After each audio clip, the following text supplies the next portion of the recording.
Welcome to another episode of Better Business, Better Life. I'm your host, Deborah Chantry-Taylor. I'm passionate about helping entrepreneurs and their leadership teams get what they want out of business and life. On the show, I invite successful business owners and expert speakers to share their successes. They are open and honest about the highs and lows of business and also life as a business owner. We want to share those learnings with you to inspire you, but also to help you avoid some of the common mistakes. My hope is that you take something from each of these short episodes that you can put into action to help you get what you want, not only out of your business, but also your life. So good morning. Welcome to another episode of Better Business, Better Life. I am here today with the CocoVinny. And for those of you who are avid kind of entrepreneur followers like myself, you will have probably seen CocoVinny on the Shark Tank and possibly also the Profit. So welcome, CocoVinny. Lovely to have you. Thanks for having me. Oh, my absolute pleasure. As I said to you before we came on the podcast, I've been a little bit of a fan from abroad, so I've been really keen to catch up with you and see what's going on. So 2017 was the Shark Tank, wasn't it? That was when you first became... That was the entree. Yes. But before that, you've had quite an interesting life. I didn't realize, but would you like to give us a little bit of your story before the whole Coco Taps thing started? Yeah. So, I've been an entrepreneur since I was about 16. So a lot of different ventures. The venture right before I started Coco Taps, I was in an internet gaming space. It was the only free to play legal internet poker site in the United States. And it was an amazing adventure. I raised millions of dollars in capital, and I just came to a brick wall, so to speak. I guess I call it my quarter life crisis. And so that's when I just went kind of walkabout and learned how to figure out what I really like for me, you know? So that was like really the start of my kind of self-discovery on what I like, what's good for me. And I realized that three things that are the most important to me were whatever I did next, it had to be good for people, had to be good for the planet, and it had to be fun. So those are my three like non-negotiables. Yep. Covered the coconut, and that's how it all kind of started. And I'm going to ask you a little bit more about that and how that all came about. But before that, would you mind sharing with our listeners a professional and a personal best in your life so far? Yes. So so far in my life, or just in the week? No, the whole life. Go for it. Go for gold. Okay. Well, so I would say my personal best was there's a bunch, but there's some pivotal moments where you discover your power and who you are. And one of my personal bests was when I finished the Ironman. I did the half Ironman in Kona in Hawaii. That was a personal best for me, as well as a full marathon. For a big guy like myself, I'm 6'5", 300 pounds, and to do those kinds of events, those long distance events, those are big, things that teach you how you can do the impossible, so to speak. Yeah. And I'd say on a professional side, I think it's right now, Coco Taps and discovering, my true purpose and my passion and doing things like getting on a Shark Tank and all these really amazing things that are happening. So that's kind of my professional best. I think it's something that, will carry on beyond, me. I think it's just these really cool little things that I love it. So. Fantastic. And we were talking this before, and obviously you had the online gaming business, and from the outside in, it probably would look like you had everything, but it really wasn't enough. So you decided to have that hard reset, I think you called it. And then you can you tell us how you came to discover or decide to develop Coco Taps? Yeah. So like I said, I was doing some long distance event training, the Ironman and running and everything. And everybody's saying, drink coconut water. And I couldn't stomach it. I thought I hated coconuts because you drink this packaged water and it tastes just god awful. And so I was in a meeting one day, and the people were from Indonesia, and they brought these young Thai coconuts to the table. They didn't have this yet, but they were cracked open, and I tasted it. I was like, man, this is amazing. So every day after my workouts, I had a knife and a hammer, and I was just cracking open these coconuts, drinking them after my workouts, and life was good. But 2 weeks after after this process, the knife I was using belonged to my stepdad, and I ended up breaking the knife and messing it up. And I didn't know it was a very prized possession of his. So I thought it was unmarked. I thought it was just a knife I could just go get. Well, he bought this knife in Germany 20 years ago. It was a big deal. And so it was a mess because my mom was like, he's mad, you broke his knife.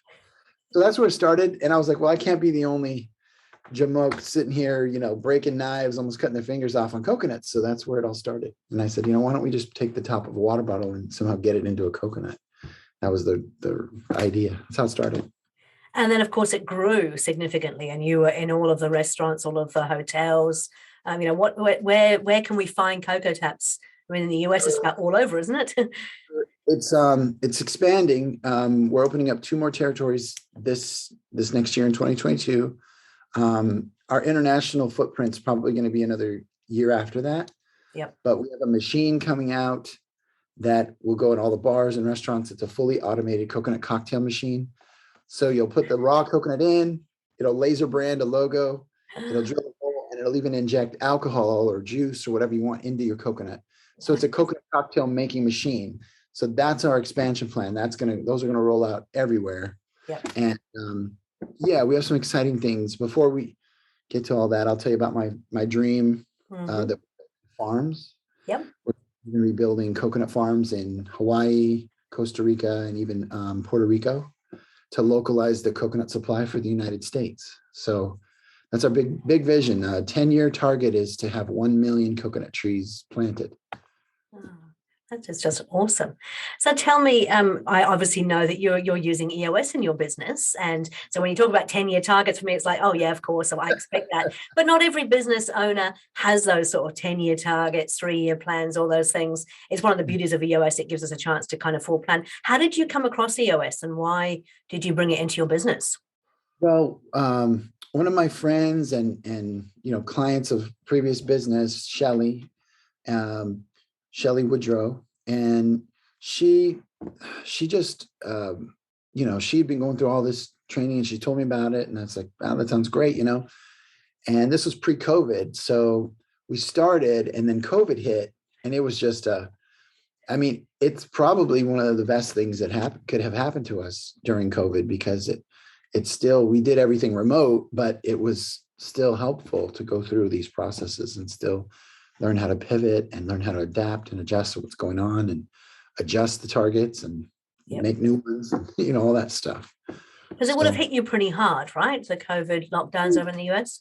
Oh my gosh. I mean, we were shut down. We probably lost 18 months of revenue. It was just terrible. So it was kind of depressing, to be honest, because we had just landed some big deals with like big cruise lines, Royal Caribbean, and things were starting to really get traction, and then zero. And that just, we did our best. We kept our whole team on payroll. Thank God we had a little bit of cash in the bank, but I just let it dwindle out and down because I didn't want, our team to suffer, just because it is what it is. So we were able to pivot a bit. We did a little home delivery service stuff. We kind of got classified as an essential business because it was like food and beverage kind of thing. So did a little bit of that, but it really gave us time to think about not just being, in the business, but getting on the business. And it expanded my horizons. I accelerated that Tap-O-Matic machine that I told you about. And a lot of good things come out of it, though. And so how do you think you would have coped if you hadn't been doing EOS at that time? Because my understanding is it does bring the team together. It gets you thinking about longer term, not just the day-to-day stuff. But give me your experience of it. Yeah, what's neat is that a lot of people don't think long term, but my problem is that I'm so macro a lot of times. I'm so big vision that it actually helped me bring it in. And so the 10-year target is actually like, the 10 years like the 1 year to me, because I was in an 80-year plan kind of thing. I was like, oh, I got this, I want this. And then it's like, oh no, let's do it 10 years. And so it's been great. It's helped our team focus. It's helped me focus. Measurements, KPIs, managements, all that stuff is just really helpful. And it's helped wean out our core values, having our core values has really helped us hire and fire very, very efficiently. So there's just some really great things that have come out of it. Tell me about the hiring and firing using the core values. Like it's something we talk about all the time, but how does it work in practice? What's neat is that when we run our culture so tied to our core values that we don't have to fire people. If they're not in alignment, they just go. They just self-select out. And when we are hiring, we really iterate and make sure that they understand like what we're all about and what the vibe is. And so it's been really nice. We haven't had to fire anybody. They'll quit. Awesome. So, we like that, right? Yeah, it's fantastic. And I know you're a big picture thinker. I can see from obviously your other experiences as well. But did you know you were a visionary, and did you have any understanding of what impact that can have on the business? I guess I knew, but with this whole, all the tests and all the different things that we do, it's even giving me more insight into it. So, yeah. I mean, I'm what they call it, a quick start. So I'm like a 10. I don't know. Oh, I'm a 9. That's pretty good, but 10. Wow. Yeah. I was like, okay. So yeah, I mean, so yeah, you learn. I'm learning about all this stuff. So yeah. And I'm assuming you've got a good integrator who balances you in the business. Oh, definitely. Yeah. We've got Ashley and Coco Rob. They're really good at keeping me in check there. Excellent. And so I'm just wondering, a lot of people, I'm from New Zealand, as you know, and we are currently in day 71 of our lockdown, I think it's our 5th lockdown. And it's getting frustrating because people don't quite know what's happening. And for a lot of people, they go, well, I don't want to start anything new because I don't know what's going to happen. I try and argue with them and say, well, actually, this is the perfect time to be looking at it. You must have gone through something like this when COVID hit. Did you have we should put everything on hold, or? Well, yeah, I mean, I stepped on the gas hard. So I doubled down on our R&D, the development of the machine. I doubled down on fundraising. Yep. I was actually reaching out to investors and raising money through the pandemic. So I was able to raise close to $1 million during that time in the pandemic. I was just hammering the phones. It's really hard to raise money though when you're having to be not in person. For me, I'm a very, relationship driven person. So I like to build rapport and develop connection first before I ask people for money or anything like that. But it's challenging, but we were able to get some really good people on board. So yeah. And so the things that you took to raise the money for and that you've actually brought in place, they were part of your plan for going forward. It just got brought forward, or it gave you time to focus on it? What does that look like for you? Yeah, it gave me time to focus. And I loved not having to do anything the day-to-day, so to speak. And then I loved working on the strategic part of it. So it was tough. I was really grinding hard. And then also we went out to the streets. Like there was a lockdown, but there was people out there that were just not,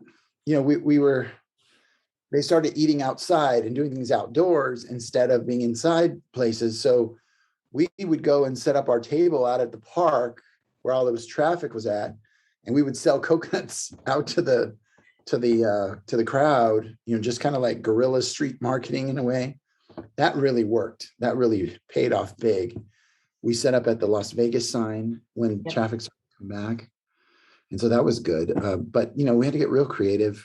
It was challenging, I'll tell you.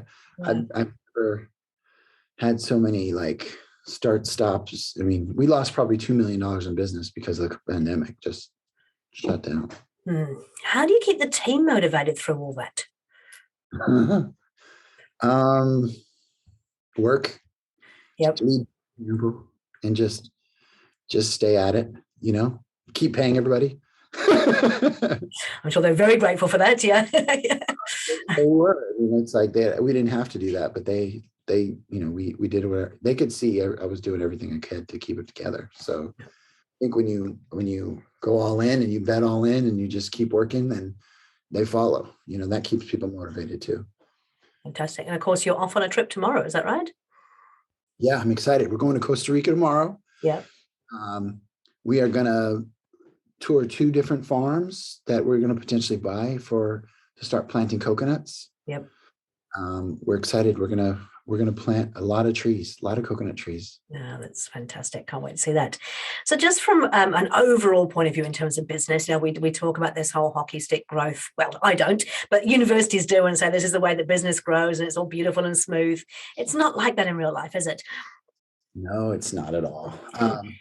They say it takes 10 years to make an overnight success. Yeah.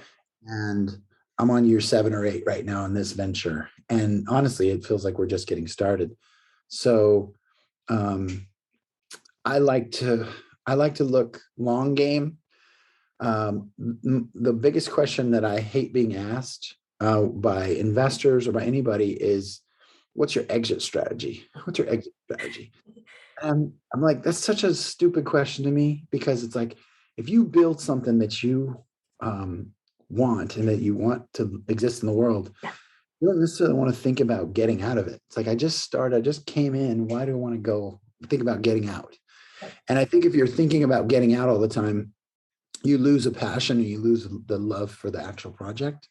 You're just thinking like a flipper or like a trader or so there's a big difference between a long-term investor, long-term shareholder versus a trader or somebody who's just trying to get in, get out, make some money, flip it out. So that's one of the things that I feel like in my life now, that I've found something that I truly enjoy and I'm passionate about, that I don't need to think about an exit. The exit will come if somebody shows up with a ginormous check. I may or may not take it, but I want to be here for the rest of my life, so to speak. Like I'm all in, so I don't need to worry about those kinds of things. And I think you mentioned at the beginning, you've got the 3 things that are really important is if you're doing what you love with people that you love, you're making a significant difference to the planet. Why would you, and you've got time still to pursue other passions, why would you actually want to exit? Exactly. Yeah. Build something with value that'll keep continuing to add value. You don't have to get rid of it. So tell me, what do you do outside of work? What are your passions outside of work? And do you find time to do those these days? So it's been a little challenging because coming out of COVID, we just been gangbusters and just go, go, go, go, go. Yep. I love riding my bike. I like exercising, although you can't really tell right now. No, but I like playing the piano, ukulele. I'm just passionate about life, I guess, and just like people. I like dancing. I like singing. I like karaoke. There's so many things that I like to do. Mainly I love building businesses too. So what's been your number one challenge in the business, and how did you overcome it?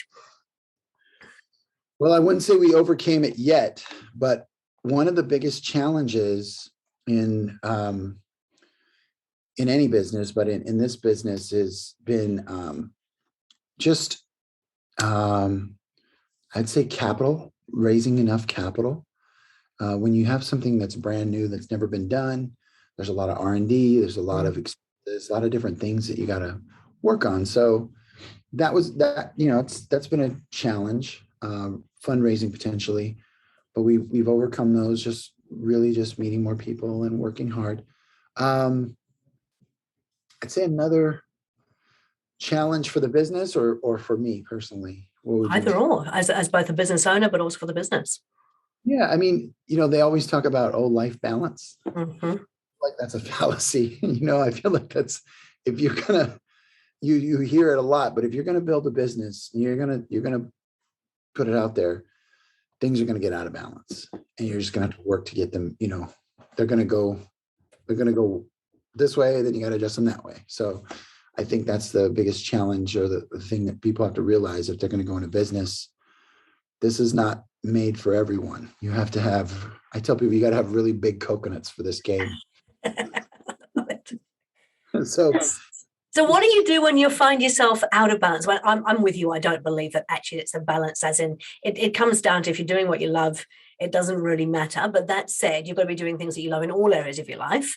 So if you catch yourself and realize that maybe things aren't quite going the way that you would hope they would do, what do you do then? Yeah, you just you write it down. You're like, okay, I need to do this. And you start scheduling what those little baby steps are going to be, and just start, So those are some of the things that I'm working on personally. It's like, okay, we're going to get our workouts in the morning. We're going to, put the phone away X amount of time, or you just have to really draw a line and stick with it as best you can. Nothing's perfect. You're never gonna, whatever. But I think writing it down for me is helped to just get back on track, right? So perfect. And from a thing that you're most proud of in the current business, what is it? Oh my gosh. Well, I would say it's this tap here. Yep.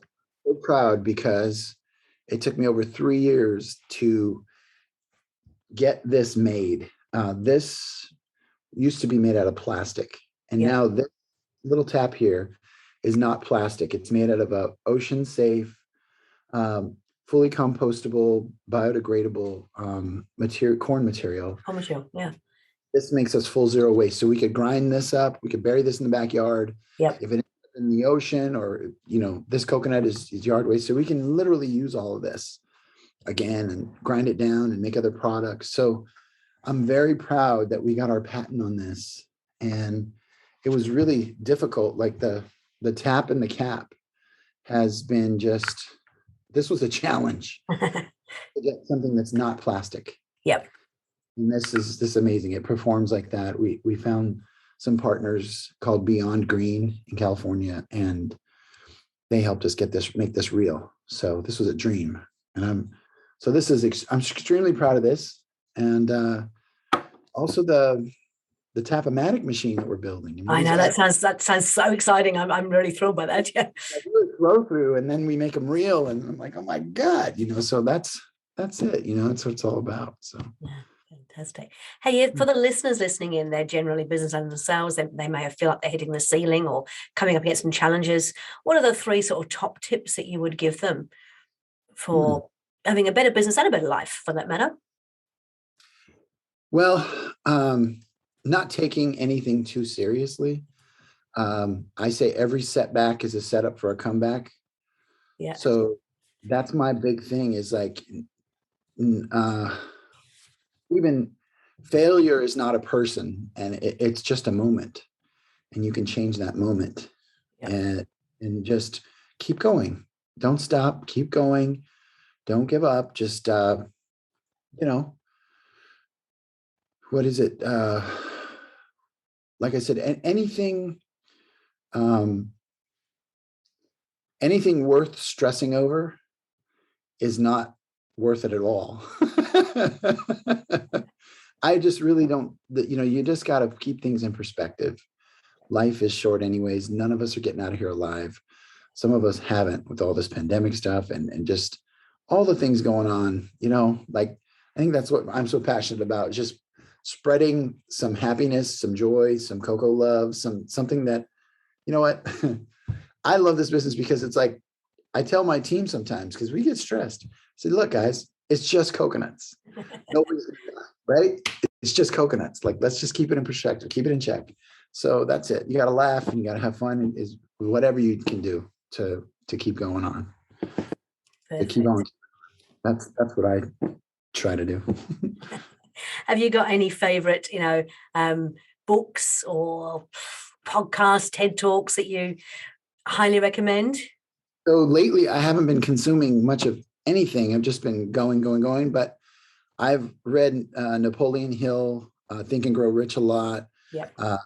Some of the staples. I have a hard time reading. True story. If I read a physical book for more than 15, 20 minutes, I kind of zone out, and I'll almost fall asleep. But I try to listen to audiobooks or different things. I got through the whole Shoe Dog book recently, which is the Phil Knight Nike story. Oh yeah. Good book. Inspirational. Good. Yeah, very inspirational. I mean, To each his own. I kind of feel like I'm making a book. I have a really good story to tell in this whole process of things that I've done and, adventures that I've been on. All the bad things that have happened to me in my life are going to be an amazing story because we've overcome them. Yeah, I completely agree. I look forward to reading that book. What about, this is me sort of using my little EOS hat, what's your favorite EOS tool? EOS tool? Mm-hmm. My favorite EOS tool. I would say my favorite one that we sometimes miss is our level 10s. Okay. Our L10. That tool is just really good to keep everything, on track or to realize that you're off track. Yeah. That's one of my favorites that we do weekly, Yeah, I've seen it makes such a big difference to client meetings. Yeah, even from the beginning, it can actually change your business, I think. Yeah. Okay, so this is an international podcast, although it's mostly based in New Zealand and Australia. But if somebody wanted to get in contact with you and find out more information or ask you a question, how would they get hold of you? So you can, I'm on Instagram and Facebook and Twitter, CocoVinny, CocoVinny, Yep. As well as CocoTaps.com. I'm pretty easy to get a hold of. If you just Google CocoVinny, you can catch me pretty easily. I'm pretty active, responsive. You are wonderful. In fact, the reason that we got introduced was through Shelley, having talked to her early on the week, and she said, you must speak to CocoVinny. I think I sent you a LinkedIn message and you came back almost immediately, which was fantastic. So thank you for that. Really appreciate it. In terms of just finishing off, just paint for me the picture. What's this going to look like in another 3 years' time when you've done your 10 years? Well, so the most exciting thing is that we're going to have these beautiful agritourism resorts in Puerto Rico, Hawaii, Costa Rica, where people can come, kick their feet off, have a coconut, get tapped in, tap into nature, tap into life, the simple kind of life. So we're gonna allow people to sponsor a tree with us. So every tree that we plant is going to sequester 80 pounds of carbon out of the air. So over 25 years, each tree will sequester 1 metric ton of carbon out of the air. So it's a major impactful project for us. So we're going to be in our Coco bungalow, spreading the Coco love, all the restaurants, resorts, cruise ships, theme parks, everybody's going to get involved. And we're all going to help make this world a better place by building soil, creating healthy food, air, and water. So that's the dream. The Coco dream is real simple. Excellent. I can't wait to come and be part of it. Hey, look, CocoVinny, it's been absolutely delightful to finally get to meet you after following you all these years. And thank you for your time. Really, really appreciate it. Keep up the great work. And I'll look forward to the day that over this side of the world, we also get our own Coco Taps. If I get a lockdown, I'm going to come visit. I swear I will. And, please. We'd love you to. Yeah. Say hi to Ellie there on the little elephant in the room. You need to come and say hi to Ellie. Absolutely. Hey, look, thank you so much for your time. Really appreciate it. We'll talk again soon. Take care. Thank you. Cheers. Thanks again for joining us on Better Business, Better Life with me, your host, Deborah Chantry-Taylor. If you enjoyed what you heard, then please subscribe to this podcast and let us help you to get what you want out of business and life. Each week we release a new short episode which will give a success story and 3 takeouts to put into action immediately. These will help you take your business from good to great. The podcast is also supported by free resources, templates and useful tools, which you can find at deborahchantrytaylor.com. I am a trained entrepreneurial leadership and business coach, a professional EOS implementer, and an established business owner myself. I work with established businesses to help them get what they want. Feel free to contact me if you'd like to have a chat about how I might be able to help you, or if you'd like to join me as a guest on this podcast. Thanks again to NZ Audio Editors for producing this podcast. See you on the next episode.